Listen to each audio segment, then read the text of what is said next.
All right, we are live. Another episode of the Couch Warrior podcast. As always, I'm your host, Mike, and today we're going to be breaking down UFC Tampa, the last UFC card of the year. I think we're going to have a few more MMA cards. I know we do have PFL this week, although I highly doubt I'll be able to put out a video in time. And we do have Risen before the year ends, so there will be at least one more MMA card. And I'm sure there's a few more regionals that I don't know about right this second. And yeah, we'll hop right into it. I don't think this is going to be a super long show because honestly, I'm not super motivated this week. I'm tired. It's been a long season and been doing pretty well. And I really don't want to blow all of it this week. So I'm trying to keep the slate small. Haven't been going super into debt in some of these fights, but I have obviously taped them. I'll let you guys know if there's any fights that I haven't.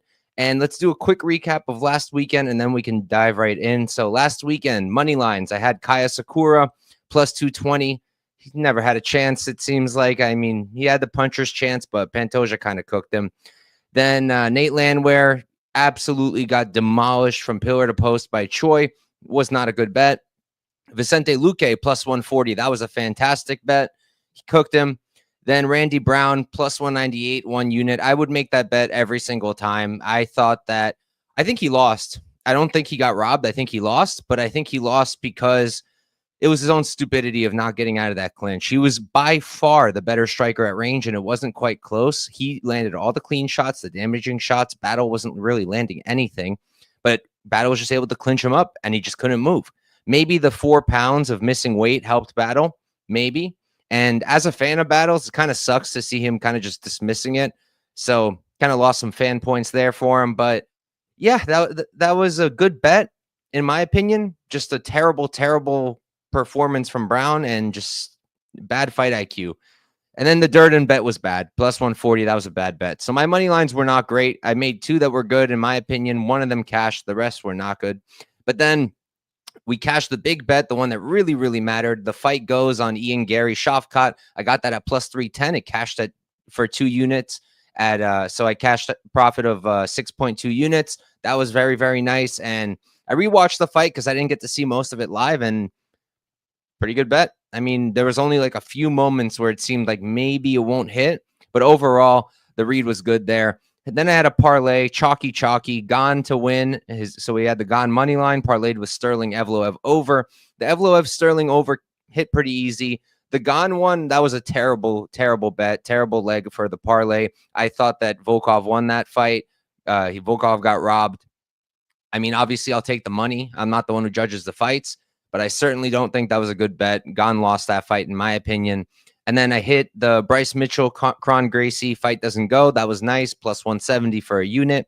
Nichuku Breshki over 1.5 at minus 145. I don't know if it was a good or bad bet, honestly. I mean, it lost, so there's that. But it looked like it was going over pretty comfortably. And then a couple nice shots, one nice hook, and the fight was over. Then I had another parlay, Evloev money line, Reyes money line. Again, the Reyes money line, that was easy. Evloev, though, I think he won, but it was very close. I don't think he warranted minus 248. So that wasn't a great parlay leg either. Then I had Chiesa by decision, plus 200 for a half unit. So stupid not just taking the money line. I felt like I missed the money line, so I just didn't go for it. Took the decision instead. He did everything I thought he would, except I didn't think he'd get the submission, and he did. So that was annoying. And then Luque sub, cashed that at plus 440 for a quarter unit. That was a nice read, and I think a lot of people felt like that was a very big possibility for Luque.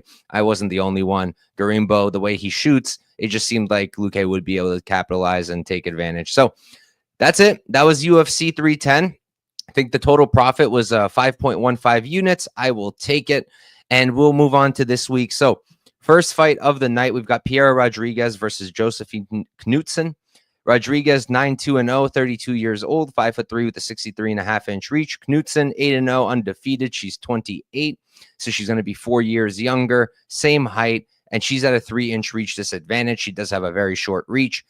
So I have Knutsson in one parlay. It was the first bet I placed. I put her together with 2 of the really chalky favorites, Maverick and who's the other one? Maverick and Stirling before he was minus 800, back when he was like minus 500. Chalky parlay. I feel like all those lines are inflated, but I think they're going to hit. I'll talk about the other two when we get there. For Knutsson, I've just never been high on Rodriguez at all.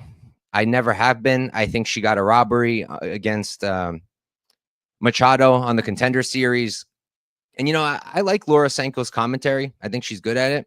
But that was the one time where I was like, the bias is crazy, because she trained with Piera and she was so biased in the commentary of that fight. It was so bad. Piera lost. I thought she clearly lost. I thought that was an absolute robbery. And I just haven't been high on her ever since. Maybe it's because I'm still pissed about the robbery, but I don't think so. I'm just not super high on her skills. She's a solid striker. She's not great, though. She's pretty hittable. Doesn't have a ton of power. She can grapple. I'll give her that. She can grapple. She's a solid wrestler, decent jiu-jitsu, solid control. Doesn't do a ton of damage, but she can threaten subs. And we did see with Knutsson in her last fight against terrible with names today. It's been a long day. Palastri. Against Palastri. And Palastri's a good grappler, but she's primarily a striker. And we did see Knutsson get taken down a few times there. We did see her controlled a little bit. But Palastri's big and physical. She's very strong. And Rodriguez seems pretty strong, but not the same. I think the physicality is a pretty big difference. And we've seen Knutsson deal with grapplers before. Jacinta Austin, she's not really a grappler, but she grappled Knutsson a lot in their fight, and Knutsson was able to handle it. Knutsson's a pretty good scrambler. I think her takedown defense overall is pretty good. She does the right things, and I really like her striking. I think she's a really good striker. I think she's got great movement, good defense. I think that on the feet, she's going to be the one landing all the good shots. She's going to be the one landing more, and I think she does have the tools to keep it up on the feet. It might get shaky a few times with the takedowns. I'm a little worried about that, but overall, I think Knutsson's got a solid get-up game and solid scrambling ability too, so I think she's going to be all right, and I will be taking Knutsson to win, and we can move on. Honestly, this is a pretty good card, and it's very pro-violence. I feel like we're going to get a lot of violent fights here, and this is certainly one of them. We got Davey Grant versus Ramon Tavares. Grant, 13-7-0, 38 years old, 5'8" with the 69-inch reach. Tavares, 10-2-0. He's 30. He's 8 years younger, going to be the same height, and he's going to have a 1-inch reach advantage. This is a weird one. So both guys very violent. Both guys primarily strikers. Tavares pretty much never shoots for takedowns. Grant rarely goes for takedowns. Grant's got sneaky jiu-jitsu, and I think that will be a path for him here against Tavares, because Tavares has pretty good takedown defense, but it hasn't been tested a bunch. And if Grant comes out here with maybe not a wrestling heavy game plan, but mixes in some takedowns, makes Tavares guess what's coming next, and tries to threaten some subs, I think that he's got a path through the grappling, and I think he's got a path if the fight remains on the feet too. I don't think he has to grapple. I just think it would be smart for him to mix it up and give himself more ways to win, because he has them. But on the feet, Davey's got a really weird style. He's really don't see him throwing a lot of 1-2s or straight punches, maybe the occasional jab, but almost everything is just wide, wound up, sometimes from the hip, and he lets it rip. And he's got good body work. He goes to the head well too, mixes it up. Don't always know what's coming because of the angles, but it's very wide. So if Tavares is going straight, he's going to be landing more. He's going to be landing more effectively, and he's going to be reaching the target before Grant's able to, because a straight strike is going to beat a wide strike to the punch. So I do think that on the feet, I think Tavares is the cleaner striker. I think he's a little bit more varied with the attacks. I think both guys mix it up well. Both guys have solid output. Not really worried about that from either guy. Both guys' defense isn't great. Both guys absorb a lot of strikes. And I don't really know who hits harder. I kind of lean Grant. Grant seems like he hits real hard. And I think the big difference here is the durability. Grant is just more durable. He's taking a lot of shots. He's not really getting hurt. He gets hurt, but he recovers well. Not really getting knocked out. Tavares, he's getting hurt pretty often, even in the fights where he only got knocked down that Sade fight, and that was an early stoppage, but he's getting hurt. Not just that one. He got hurt in the, pretty sure he got hurt in the second Sade fight. He also got hurt in the Romius fight for a second there. I think overall his chin is okay and should hold up, but I do think that Grant will have a bit of a durability edge. So I don't really know. For me, this fight, I'm pretty torn. I think I have to pick Grant just because he's fought the better competition, hits harder, and has more ways to win with the grappling, and is more durable. So because of that, at a close line especially, I am going to have to pick Davey Grant to win. And in terms of a bet, I think I'm just going to pass. I'm kind of interested in the unders and the fight doesn't go. That is sitting right now. So the under 2.5 is going to be plus 105. And the fight ends ITD is minus 115. I usually prefer the fight ends ITD over the under 2.5 just to buy myself those extra 2.5 minutes because you never know in MMA.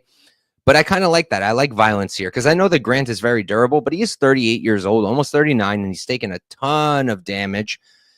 And Tavares, like I said, he's a little bit chinny. Seems like he doesn't have the best durability. So I think that the under is probably the way to bet it if you're going to bet it, unless you see like a tremendous edge on either side because it is pick'em right now. And to me, pick'em feels about right. So I'm going to pass on a money line right now. And maybe I'll bet the under, but I'm not sure because Grant is durable, so I'm a little worried about that. I'll be quick here. Next up, we have Miranda Maverick versus Jamey-Lyn Horth. Maverick, 14-5-0. She's 27 years old. 5'3" with a 65.5-inch reach. Horth, 7-1-0, 34. She's 7 years older, 4 inches taller at 5'7", and she will have a 1-inch reach advantage. I think that Maverick is going to roll here. I am not that high on Horth. I think she's a solid fighter. I also think that she did not beat Petrovic. I thought she lost that fight. Maybe I'm a little bit biased. I did have a Petrovic bet. But to me, I did feel like Petrovic won that fight. Maybe a little bit of hometown bias there in Canada. But for this matchup, I just think Maverick's got too much of a grappling edge. And she's still improving. You know, she's 27. She's already been in the UFC for a minute. She's still 7 years younger than Horth here, who kind of came to the UFC pretty late. And her striking still, Maverick, still not that good. Still not that good. But neither is Horth's. I don't think Horth is a tremendous striker. She's a solid striker. But at this point, so is Maverick. And Maverick, I think, is improving at a more rapid rate and more likely to keep improving. And then with the grappling, Horth can grapple in her own right, but I don't think she's taking Maverick down. I don't think she's going to be controlling Maverick. If she does get her down, and I certainly don't think she's going to submit Maverick. Meanwhile, I think Maverick can wrestle her all she wants. She's got the cardio for it. Her control is solid. The jiu-jitsu is good. I think she can threaten subs. I think she can maybe even lock in a sub. I think that's a possibility. I was looking at the sub line. I think it's down to like plus 550 now, open plus 700. So I don't know how I feel about it. I would have liked a little bit more, a little bit wider of a line, just because sometimes she tends to just control and not really do much. Not funny, Steve. I'm not even going to put that comment up. But yeah, I'm going to pick Maverick to win. She's the heavy favorite. It's probably a little bit inflated, but at the end of the day, I think she's probably going to at least come close to looking like she covers. I personally think she's going to cover. I don't know what Horth could really do here outside of Maverick just completely dropping the ball, which is always possible. But yeah, I like Maverick here. She is in that chalky parlay I told you guys about in the beginning. I think I put her in when she was like minus 300 or something. And yeah, so we can move on. I think she's fine for a parlay leg. I mean, it's getting kind of crazy now, minus 600. But even if I wanted to, I can't really tell you a path for Horth outside of Maverick just not doing anything. All right, next up, we've got Miles Johns versus Felipe Lima. Johns, 15-2-0. He's 30 years old, 5'7" with a 66-inch reach. Lima, 13-1-0. He's 26, so he's going to be 4 years younger, 1 inch shorter, and he's going to have a 2-inch reach advantage. So I'm a pretty big Felipe Lima fan. I was on him in his last fight against Naimov, short notice debut, up a weight class, and he looked good. There were moments where he didn't look that great, and he can get stuck on his back a little bit. He can be taken down, but overall, I think that his takedown defense is good. I think his scrambling is very good. I think his ground game is great. I think his striking is good. The output could be a little bit better. Didn't love the output in the Naimov fight, but there was a lot of grappling, so I could forgive that. And he was also on short notice, so we could probably expect something a little bit better from Lima here, coming in with a full camp, fully able to prepare against Miles Johns. This is at featherweight for some reason. So again, he's up a weight class, but at least he's fighting a fellow bantamweight this time. I don't know if this is like a permanent change for Lima or if Miles Johns asked for this. I'm not really sure, but it is a little bit weird. So I just feel like this line's way too wide. I'm a huge Lima fan. My bias was telling me Lima all day here, but minus 250 just doesn't make a ton of sense to me. I think that's too wide of a line. And earlier it was even wider. I got into Miles Johns. He was plus 240, so I think Lima was like what, around 300 then, 270, 275, somewhere in that range. And I just think that's too much because Miles Johns is probably the best guy he's fought so far, one of the best. I think he's better than Naimov. Is he better than Jonas over an octagon? Honestly, probably. So for me, Miles Johns at plus 240, even now at plus 215, I feel like that's a solid bet. Miles Johns, my issue with him has always been his output, and his cardio is not great either. You know, he can gas sometimes, and we just saw Lima take advantage of Naimov gassing and getting that round 3 sub. I'm actually curious, what is that sub prop again?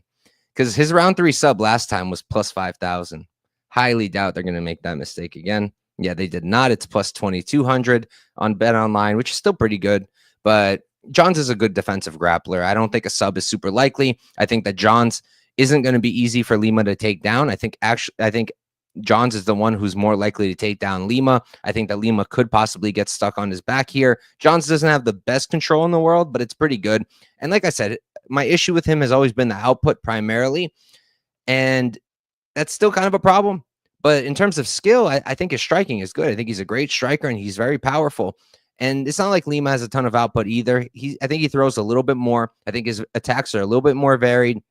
I think he has a few more weapons on the feet than Johns, who primarily fights with his hand standing.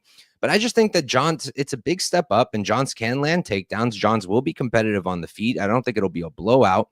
So because of that, I had to take Johns at plus 240. I think even plus 210 is a good bet. So I am going against my favorite here. Not my favorite, but one of my favorites, at least one of my favorite debutants of this year in Lima. I'm going to have to bet. I did bet Johns. But in terms of a pick, like I'll pick Lima. I think he probably wins more often than not. But I think something along the lines of minus 150 would have made a lot more sense than minus 250, minus 270. I think that's too much. And we can move on.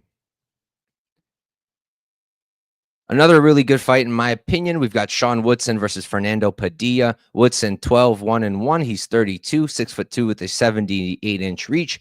Padilla 16-5-0, 27. He's 5 years younger, 1 inch shorter, and he's going to be at a 2-inch reach disadvantage. So I taped this fight right before the show, so it's fresh on my mind. And it's another one that's tough for me. I feel like Woodson is probably going to win because I feel like this is going to play out on the feet. Both guys are primarily strikers. Padilla does have 9 subs on his record, but he almost never wrestles at all. And Woodson does have really good takedown defense, so I don't think we're going to get to the grappling. Woodson, he's recently been mixing in some takedowns of his own, kind of making his opponent second guess what he's doing. And maybe he can do that here. We've seen Padilla taken down before, but I don't really think it's going to happen. Padilla's also got pretty good takedown defense. I think this is going to be on the feet. And on the feet, I think Woodson's the better striker, the cleaner striker. And I think his output's a little bit better.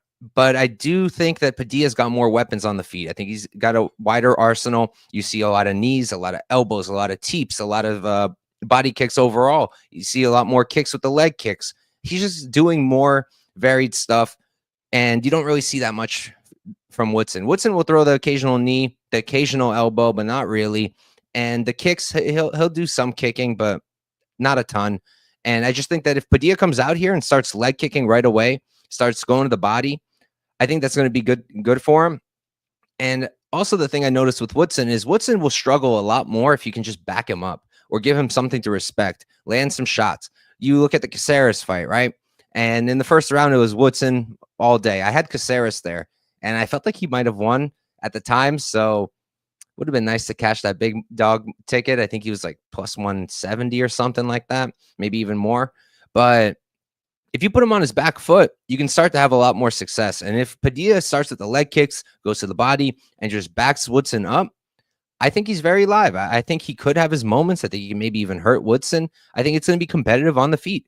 And Padilla, like I said, he does have 9 subs. Doesn't really wrestle to bring it there, but maybe he can hurt Woodson and then club and sub kind of situation. Or maybe Woodson goes for one of those takedowns because he did start wrestling recently in his fights. And then maybe Padilla could lock in something from the front. That's a possibility. So for those reasons, Woodson is the pick. Overall, I just think he's probably going to be able to win a decision. I think he's a better minute winner too. But at this line, minus 150 Woodson in a primarily stand-up fight when Woodson doesn't really separate, and it's only going to take a few big moments, one big moment per round for Padilla to win the rounds, I think it's dog or pass. And I might get to Padilla. I kind of want something better than plus 130 because I just think Woodson is the better striker, and we are getting a striking match. But I think I'll probably end up getting there if the line goes a little bit wider. And so far this year, favorites tend to get a lot more steam as the card gets closer. So yeah, it's Woodson, but it's going to be dog or pass for me in this fight. Next up, we've got Drakkar Klose versus Yoel Alvarez. Klose 15-2-1. He's 36, 5'9" at the 70-inch reach. Alvarez 21-3-0. He's 31. He's 5 years younger. Going to be, oh boy, I got to do math. 4 inches taller. No, that's wrong. I'm not good at math. 3, and then another 3, 6 inches taller, and he's going to have a 7-inch reach advantage. So I like Alvarez here to win. I haven't historically been a really high Alvarez guy because he can be taken down. He really depends on getting taken down to implement his ground game because he usually didn't wrestle much. Recently, we've seen him wrestle a bit more. And yeah, I just had never been that crazy about his game. And he's super hittable. But recently, the guy has leveled up. I think his striking looks phenomenal. He's got a ton of power. He's still kind of hittable, but the takedown defense seems a lot better. The wrestling of his own finally seems a lot better. He's actually landing his own takedowns for once. Just pulling it up real quick because I'm trying to remember. When did I remember him shooting? It was the Brenner fight. Yeah, he only shot once, so he's still not really wrestling, but the takedown defense has gotten a lot better. Stuffed a bunch of takedowns from Brenner. The Brenner performance was really good. I thought that Brenner was the kind of guy to be able to give Alvarez problems, and he wasn't really able to do it. And then with Klose, I just feel like at this point, he's kind of starting to decline a little bit. I thought he looked pretty bad in the Silva fight. I did have him there at chalk, and that bet didn't feel good at all. That was way too close of a fight. I thought that he would really stand out there, and he didn't.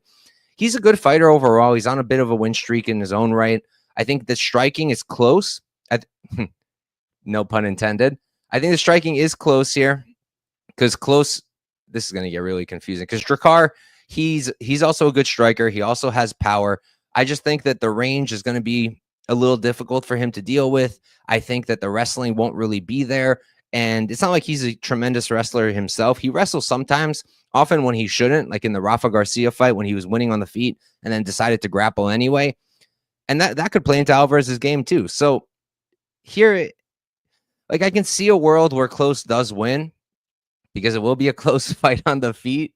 And if it stays there, I can see him landing big shots of his own.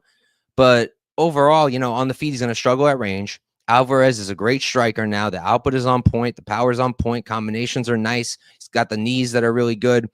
And then the floor is going to be lava too. If Klose takes him down, Alvarez is really good off his back. That's where he's done a lot of his best work in terms of the grappling, the jiu-jitsu. And because of that, I just feel like Alvarez is probably going to win this fight. I don't really want to go against him. Not here. Even though, Drakkar at plus 325 is a little bit tempting. I don't really want to take it because I think Alvarez is going to win. I was looking at the unders. The unders make sense, but minus 180 feels just about accurate. What happened here? Seems just about accurate with the under, so I think I'm going to stay away.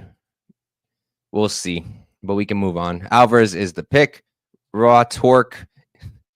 Agreeing with me. Closest KO or bust in this one. Joel, sub or decision. That's an interesting take. You could probably get a decent line on that too. What's good, Chronic Combat? Make sure you guys are checking my boys out. They got their own channel and they have a really good show. They're very funny guys, and make sure you're checking them out.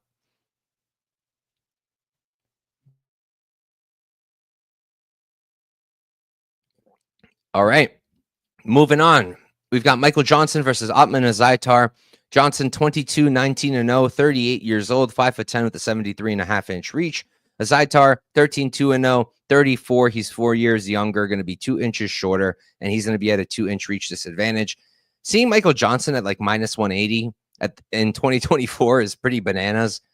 I guess I kind of understand it because Azaitar has not been looking good. He seems a little bit chinny, and overall, he's also getting older. He's super inactive, so I can understand the line, but it's Michael Johnson, and the guy just finds a way to lose all the time. He'll be winning fights, and then he just loses. And this is the kind of fight where I could see him getting knocked out. He's relatively durable. It's not like I think Johnson is super chinny, but he's been caught multiple times. And Azaitar, he's a decent striker. He's not bad.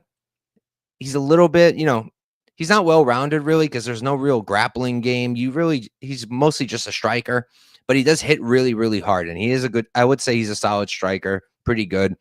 And I think that he can land. And I think he could knock out Johnson at some point in this fight.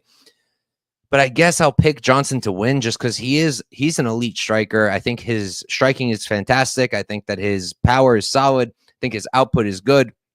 He just makes a lot of mistakes sometimes and sometimes has little brain farts. But overall, I do think he's the better striker. I don't think you can trust him more. I don't think you can really trust either guy more than the other. They're not trustworthy on either side. But yeah, overall, I do think Johnson will probably win. If anyone can mix in takedowns, it's going to be him. We saw that in the who did he grapple for 15 minutes? I know who it is. I'm just trying to remember his name. And I like the guy too. Darius Flowers. That's who I was thinking of. But and also it's not like Azaitar is losing to anyone that bad. Like Prado is fine. Frivola is fine. And then before that, this is 4 years ago that he knocked out Kama Worthy. That's the issue with him. He's so inactive. In what, 5 years, he's had 4 fights. It's not good. At least Johnson's active. And the losses aren't bad. Diego Ferreira, the Casey win is solid. Malarkey, these days losing to Malarkey isn't the best look.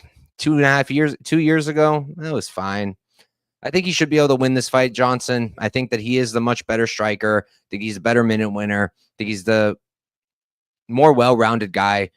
But there's no way I can get to laying. Now it's minus 210 on Johnson. I can't do that. If the line gets bananas, I'll put a little something on Azaitar. Like, if for some reason I get Azaitar plus 300, I would throw like 0.35 to win 1 in case he gets the knockout. I know you could just bet the knockout instead because that's probably his win condition. But I don't love doing that with underdogs unless there's a huge difference in the line, and the bookies aren't stupid. They know exactly what is going on in this fight, so they priced it pretty close to his money line, the knockout. Let me see what it's sitting at now. Yeah, Azaitar KO is plus 250. It hasn't budged, even though the money line has pumped pretty decently and is now plus 180. At that point, I would just take the money line, even though I think his win condition is probably in the knockout. But we can move on. Next up, we've got Navajo Stirling versus Tuco Tokkos. Stirling 5-0 undefeated, 27 years old, 6'4" with an 82-inch reach. Tokkos on the other side, 10-4-0, 34. He's 7 years older. Same height. He's also pretty tall, but he's got a 76-inch reach, so he's at a 6-inch reach disadvantage. I'm picking Stirling here. I did throw him in my chalky parlay. It's him at like minus 500, Maverick at like minus 3 something, and Knutsson at plus 225, minus 225. Like I said, I think all those lines are pretty inflated, but that's kind of what we're dealing with this year. And I've kind of had to like adjust myself a little bit because I feel like lines that just shouldn't be this wide are this wide. Like Stirling shouldn't be minus 800. He should be like minus, I don't know, 450 at best. I would need to pull out my odds converter. I'm just throwing out numbers.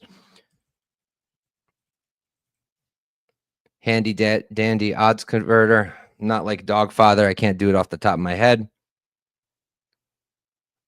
Yeah, around 80% is what I was thinking. So minus 400, I think, is okay. Because Tokkos is a solid fighter. He's not bad. I can understand taking a dog shot on him. Stirling is only 5-0. He's very, very green to the sport. So I can 100% understand fading him at minus 800. Wouldn't blame anyone for it. I just think he's a much better striker. I think he's much faster. I think he's going to be able to use that range. And I just struggle to see how Tokkos will win outside of maybe Stirling gassing. But I don't think his cardio is bad, or outside of Stirling getting caught with something, but that can always happen in MMA. So, yeah, I would be careful playing this at this point with Stirling at minus 800. I think it's getting a bit too wide, but I do think he should be able to win this comfortably. I think he's probably going to knock out Tokkos, and we can move on here. No reason to waste too much time on that fight. We're on the main card. How many we got left? 2, 3, 4. Oh, only 5 fights left. All right. Next up, we've got Daniel Marcos versus Adrian Yanez. Marcos is 16-0 undefeated. He's 31, 5'7" with the 69-inch reach. Yanez 17, 5-0. He's 31 as well. He's going to be the same height, but he's going to have a 1-inch reach advantage. This is another interesting fight. The one bet I do have already is the over. I took the over 2.5 at -130. I think it's a solid spot. I'm worried a little bit because Yanez doesn't have the best durability. He can be hurt. He can be knocked out. We've seen it a few times now. And Marcos does hit pretty hard. He's getting a good amount of knockdowns in his fights, even though most of them are going to the decision in the UFC. But I still like the over because I don't think Yanez is that chinny. I think he's okay durability-wise. And while Marcos is getting knockdowns, he's not getting a lot of knockouts. So I don't think the finishing instincts are all that great. Kind of reminds me of like Semmelsberger in a way, in that he's knocking guys down all the time, but not really finishing the fights. So, and Marcos in his own right is durable. I don't really think Yanez knocks him out, even though he could catch him. I think that over at -130 is a solid spot. So I did play that.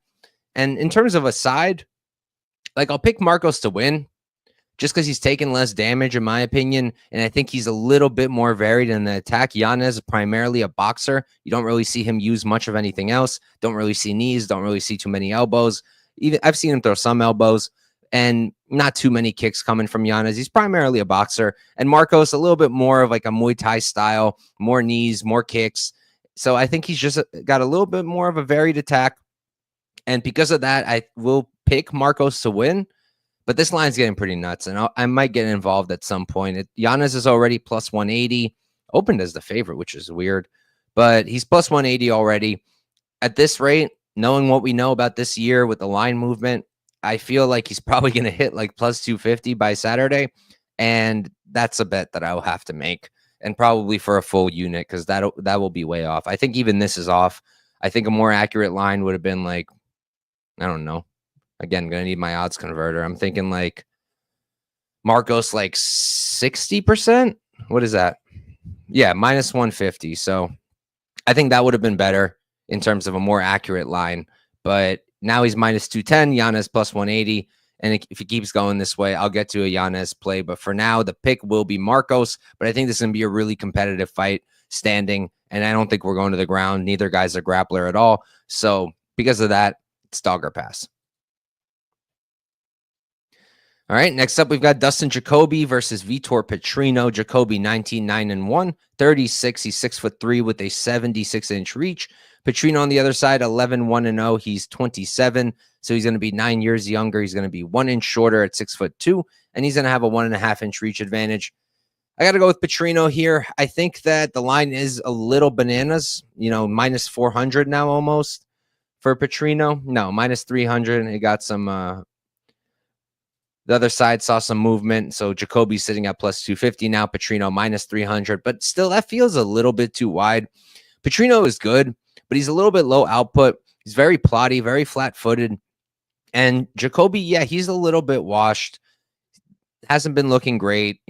Getting knocked out by Reyes, I think it's fine. Reyes is still a good fighter, in my opinion. Menafield decision loss, not the best look in the world. The Tuco win was nice, but that was already over a year ago. And then you had the Mirzakhanov loss, even though, was that the fight where I felt like, no, I think he did lose that fight. And then the round, that's the one. I didn't think he lost that. I thought he beat Khalil. But overall, he hasn't been doing great. And Petrino, I know he got caught by Smith in that sub, but I don't think Jacoby's going to sub him. And I don't really see Jacoby knocking him out. Jacoby's primarily a point fighter. He does have that knockout over Kennedy. He's got a few knockouts. He's a great kicker. The leg kicks are a huge weapon of his. Body kicks are nice too, and the hands are really solid. He's a great kickboxer, good output, but at this point, you can't really trust the chin. And yeah, that's really it. You can't really trust the chin. If I knew I could trust his chin, I'd probably take a shot at Jacoby at this line, at plus 250. I would probably have some interest, but because I can't trust his chin, and I could probably see Petrino getting takedowns. Petrino's not the world's best wrestler, but because of his physicality, it almost doesn't matter that much. It'll matter against guys with better takedown defense. But someone like Jacoby, who does have good takedown defense, honestly, but I think he will be able to get taken down. I think Petrino will get those takedowns, and maybe he can sub him. I don't think there's a super high likelihood, but I think it's a possibility. But I think what's more likely is Petrino might catch that chin at some point, maybe get a club or sub. club and sub. So yeah, I'll pick Petrino to win. I'm not going to touch this fight. I don't really see a way to play it. Let me see what the under is. Yeah, fight ends ITDs minus 210. I don't want to bet fight goes because I can't trust Jacoby's chin. So for me, it's an all-around pass, but I am going to pick Petrino to win. I just think that he's the more durable guy. He hits harder, and he's the one who hasn't taken all the damage. He's younger. He's only 27, still improving, and he's going to be the one with the grappling path. So it's Petrino, but overall just a pass. Next up, we've got Manel Kape versus Bruno Silva. Kape is 19-7-0, 31 years old. He's 5'5" with a 68-inch reach. Silva, 14-5-2. He's 34, so he's 3 years older. He's 1 inch shorter, and he's going to be at a 2-inch reach disadvantage. This is another fight where I do think Kape's going to win, but I think the line is getting pretty wide. Minus 365 on Kape when he does not separate ever outside of when he gets knockouts is pretty concerning to me. I understand that Silva made Durden look like a fantastic striker, and Durden is a good striker. I don't think you could take that away from him just because Van butchered him on the feet. Van butchers a lot of people on the feet, and Durden just had no answer because he couldn't get those takedowns. I don't think just because Durden was landing well on Silva means that he's like shit out of luck here. I don't think that's the case. I think that Silva is going to be competitive here. So that's why I think that line is just too wide, because when does Kape really separate? Almost never. And he's got no urgency whatsoever. He could have won that Mokaev fight if he showed even a sense of urgency. He landed, 20 significant strikes, even though Mokaev landed, 3 takedowns? The output just isn't that great. When this guy's on, he's elite, because Kape is one of the best strikers, in my opinion, in flyweight. I love his striking. I love the hands. I think he's incredibly fast. I think he's very powerful. His counter grappling is great. I don't think it's going to be easy for Silva to take him down. Mokaev is a much better pure wrestler than somebody like Silva, and Silva's also a bit small. So I do think Kape should win. I think there is a world where he could cover that price tag if he comes out with urgency, with output, and really puts it on Silva. I think he can 100% win the fight and make it look like he was a big favorite. But just knowing him, I don't think he's going to. I think it's going to be a close fight. And Silva in his own right is good. He's a good fighter. I don't understand where this complete disrespect came from. I think it's all from the Durden fight, because that's all I'm hearing is, oh, Durden made him look terrible. He made Durden look like an elite striker. Durden is a solid striker. It's not the worst thing in the world that he wasn't winning all the minutes on the feet against Durden. And he got the knockout. A nice one. So he hits hard, Silva. He's a good striker. He's just a little short, and the reach is a little too small. So if Kape is moving a lot, using that reach, using his range, he can make it hard for Silva. But I think Silva will be competitive on the feet. And Silva's a good grappler. He's a good wrestler. He's got very good jiu-jitsu. And while Kape does have good takedown defense, I could see Silva landing some takedowns. So the Kape is the pick. I don't think I'm going to get to a Silva play just because I do think Kape is just going to win. And like I said, I could see a world where he covers, but I wouldn't be comfortable parlaying him at all. Not at this price, because I don't know how anyone could be comfortable parlaying him at this price. He doesn't separate. Even when he fought Santos on short notice, extremely close fight against the debutant. Who's good, but not like top of the division good, and Kape is the top of the division. So that's where I'm at. Kape is a pick. It's not a dog or pass because I don't really want to bet Silva either. So it's just a pass.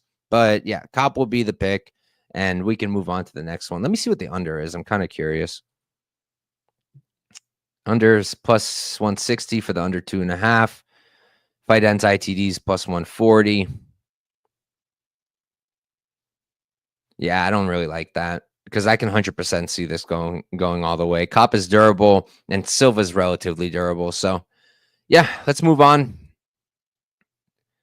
Next up, we've got our co-main event. We have Cub Swanson versus Billy Q. Swanson, 29-14-0. He's 41, 5'8" with a 70-inch reach. Quarantillo, 18-6-0. He's 36, so he's going to be 5 years younger, going to be 2 inches taller, and they're going to have the same reach. Honestly, I feel like the line maybe isn't wide enough. I think there's a little bit of recency bias in here, because both the money line and the over, I think, aren't wide enough. Particularly the over. Now it's minus 145. Fight goes is minus 115. I played the over 2.5 at minus 130 earlier today. I just don't really see where the finish is coming from. Like, who's knocking out who's subbing who? Is Swanson going to knock out Billy? I don't think so. Is Billy going to knock out Cub? No, I don't think so. Is Cub going to sub Billy? No, I don't think so. Is Billy going to sub Cub? I really don't think so. I think we're going to a decision. So I bet that to win 1 unit. Part of me wanted to bet it to win 2 units, but I'm trying to really not be aggressive this card because I don't want to donate my winnings back. I've been doing real good. 3 back-to-back winning, no, actually 4 winning UFC cards in a row. 3 of them were for 5 units or more profit. 3 in a row were 5 units or more profit. It was 5 something, 8. No, it was 8 units, 5 units, and then another 5 this past week. There was the PFL event in the middle where I donated back almost all of it when I lost 8 units and missed every single bet. And I'm really trying to make that not happen this week. So I'm trying to play it safe, and that's why I didn't go crazy on that over. But I do think the over 2.5, even at minus 145, I don't think it's wide enough. I think there's a lot of recency bias involved here with Billy Q getting finished by Zalal. But Zalal looks next level right now. And how on earth is Cub on that same, like Cub looks great still for his age, 39, but he's not on the level of what Zalal is right now. Zalal has been looking fantastic, and I just don't think Cub's going to get him out of there.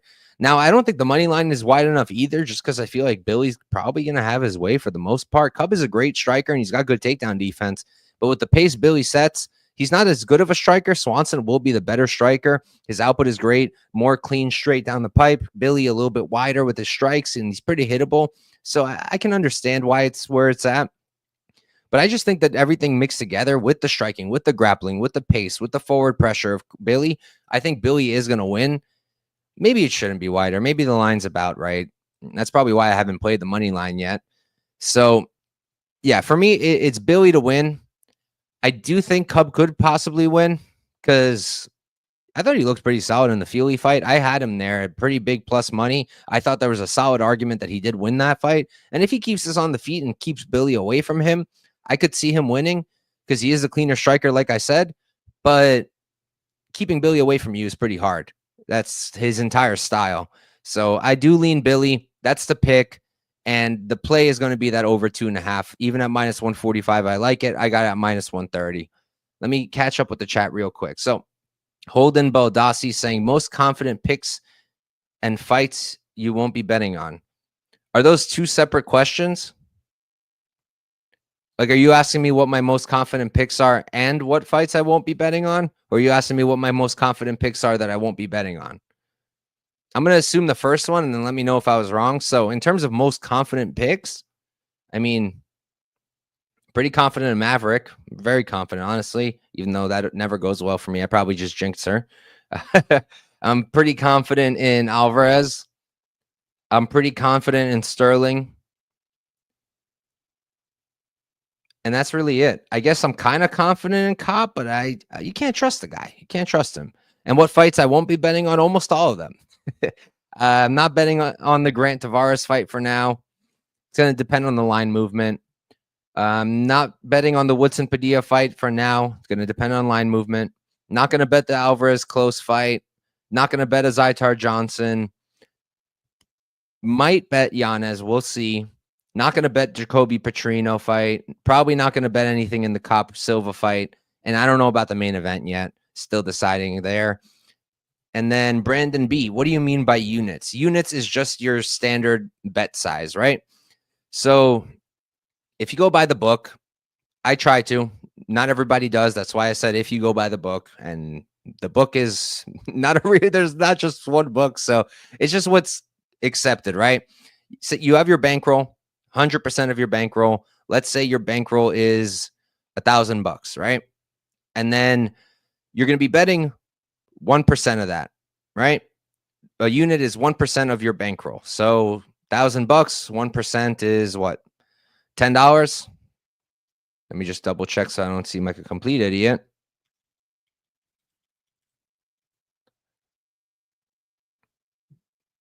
No. And honestly, okay, my math is way off. I apologize. See, there are much better people to explain this to you. There are much smarter bettors than me that you can look up to explain what units are. But 1% of 1,000 is $10, right? So let's say your bankroll, that's what you're comfortable losing in betting. is $1,000, right? Then your unit size is going to be $10, right? And that's what I mean by unit. That means for each bet, let's say I like the over in this fight, the over 2.5 minus 145. Then if your unit size is $10, you would bet $14.50 to win $10. That's what I mean by unit. If that was confusing, ask any other questions you have. I'll try to explain them. But like I said, there's great resources on YouTube, very smart people who can explain the math better than I can. And yeah, let's move on. So Billy is the pick. Bet is the over 2.5. Next up, we've got our main event. We have Colby Covington versus Joaquin Buckley. Covington 17-4-0. He's 36, 5'11" with a 72-inch reach. Buckley 26-0. He's 30, so he's 6 years younger. He's going to be 1 inch shorter, and he's going to be at a 4-inch reach advantage. So I'm a Buckley truther. I've been high on him since the day he made his debut. I bet him against Kevin Holland there. He did lose, but I've always been very high on him. I thought that he had a great skill set. He's clearly incredibly athletic, very physical and strong, super explosive. He's very fast. He's a great striker, great boxer. The kicks are good too. He's creative. We all remember that Impa knockout. And he was winning that fight even before the knockout. I don't want to hear from anybody that was a fluke. That was perfectly executed in a fight that he was already winning. And his takedown defense has not always been good. We've seen him give up takedowns against Alvarez. We've seen him give up takedowns in other fights. And he can slow down. You know, in the third, people forget, in the third round of the Al-Hassan fight, he lost the third round to Abdul Razak Al-Hassan, who historically does not have good cardio and historically does not win third rounds if he ever gets there. And Buckley lost that round.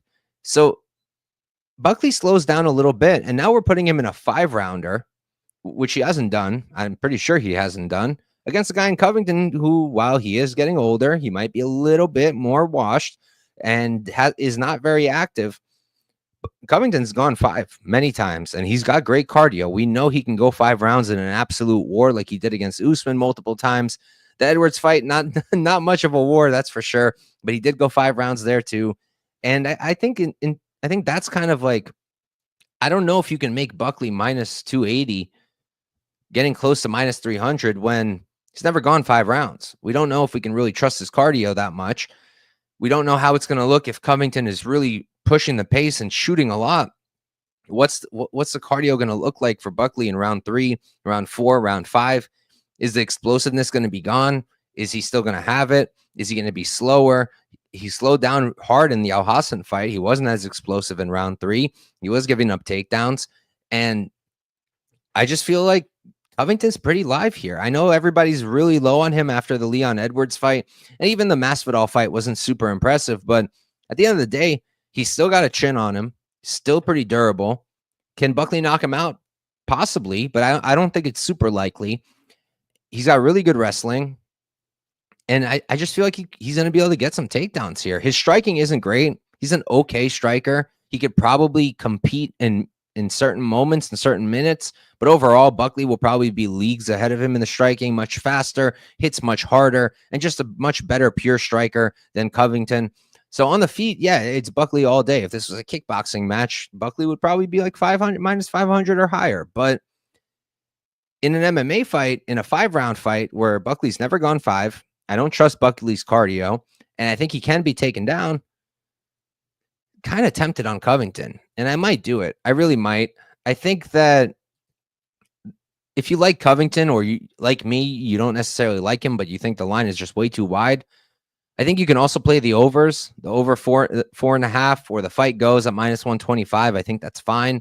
I'm considering it myself. That might be what I end up doing with this fight, because at the end of the day, if there's a finish, I think it's on the Buckley side, Buckley knocking out Covington, and I don't really think that's super likely. So because of that, kind of like that fight goes, I feel like that's Covington's win condition. I don't really see Covington knocking him out or submitting him or anything like that. Maybe the one concern I have is I really don't know what Buckley will look like in 4 and 5.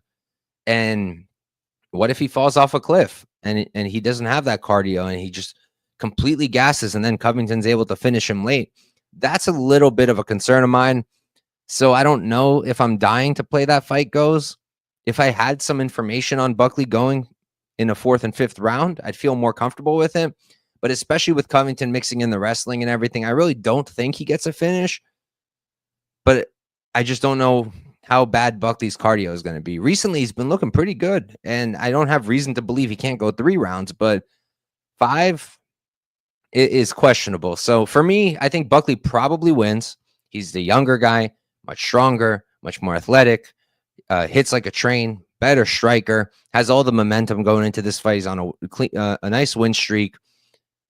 But it's got to be dog or pass at this line because Covington will have a wrestling edge. Covington is proven with the cardio, and Covington has fought at a much higher level. So it's dog or pass. I'll pick Buckley, but I think the dog shot on Covington makes sense, and I think the fight goes to decision or the over 4.5 also makes sense, and I might end up playing one of those.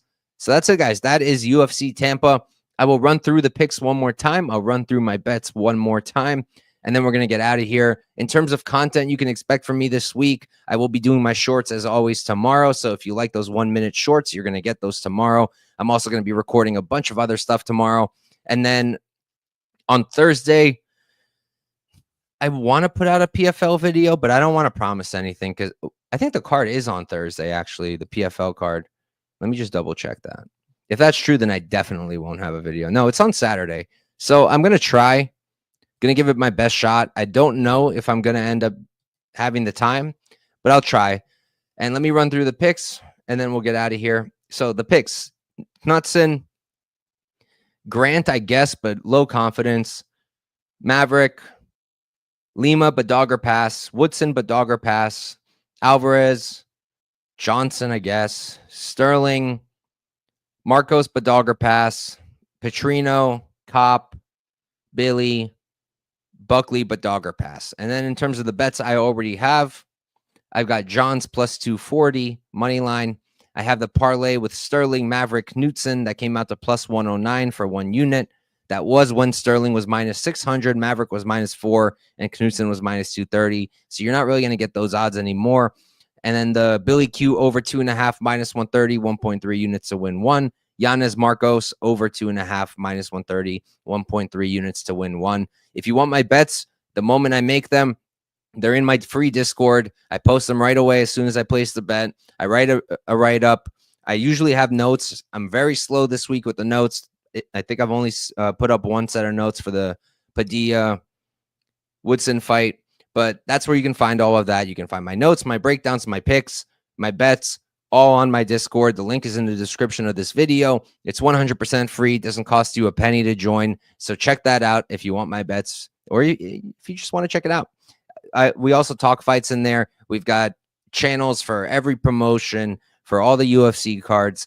So make sure to come check that out. And that's it, guys. Thank you all for tuning in. Peace out and good luck this weekend.